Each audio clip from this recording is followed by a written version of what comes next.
내고 노인장기요양보험료도 내요. 이주로 냅니다. 그치? 그래서 이 사람들은 공단에 보험료를 내요. 이때 보험료는 노인장기요양보험료, 노인장기요양보험료를 냅니다.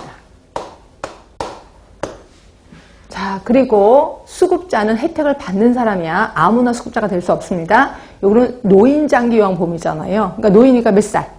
65세.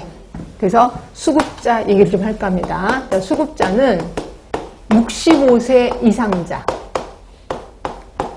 65세가 안 되면 못 받나요? 받을 수 있어요. 65세가 안 되면. 자, 근데 뭐가 있어야 돼요?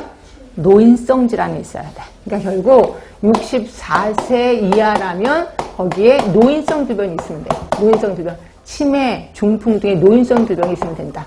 그럼 65세 이상은요?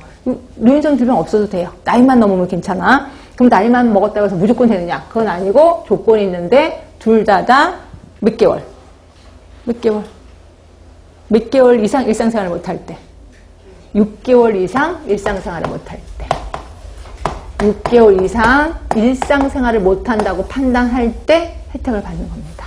그렇죠? 그러니까 나이가 들어서 질병은 없지만 나 일상생활을 못해.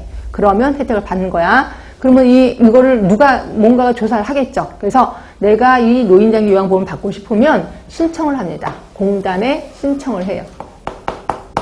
공단에서 사람이 나와요. 사람이 나와서 실사 나와서 다 봐요. 할머니한테. 그래서 할머니 뭐 이것도 저거 다 해요. 그래서 할머니 화장실 좀 다녀오실래요? 할머니 죄송하지만 커피 좀 타다 주실래요? 이렇게 다 해. 근데 할머니가 막 끔찍거리면서 일상생활을 못해. 그러면 모든 자료를 갖고 그 다음에 공단으로 갑니다. 그럼 공단에 가서 공단의 판정위원회라고 있어요.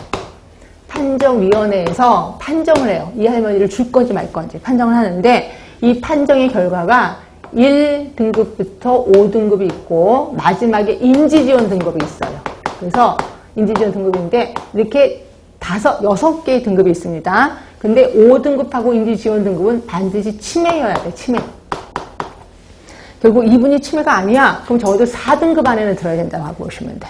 그래서 그러면 5등급은 치매면서 약간 중증 치매고요. 인지지원 등급은 경증 치매예요. 그래서 혹시 기억나시는지 모르겠지만 우리나라 지금 대통령이 뭐라 그랬어요? 중증이든 경증이든 치매는 국가가 다 해주겠다라고 한 거거든요. 그래서 요것 때문에 그런 겁니다. 이렇게 해서 있고 요 등급 안에 들어. 그러면 그때부터는 수급자가 됐다라고 통보가 옵니다. 그렇죠? 수급자가 됐어. 그러면 이제 근데 대부분 3등급부터가 3등급부터 여기까지는 자기 집에서 받아야 돼. 제가 장기. 그 나머지 1, 2등급은 그 장기 요양기관 시설로 들어가시는 거죠. 하여튼 이렇게 해서 내가 내 집에서 받기로 했어. 그럼 내가 선택을 하는 거죠. 동네에 제가 장기 요양기관 선택을 해요.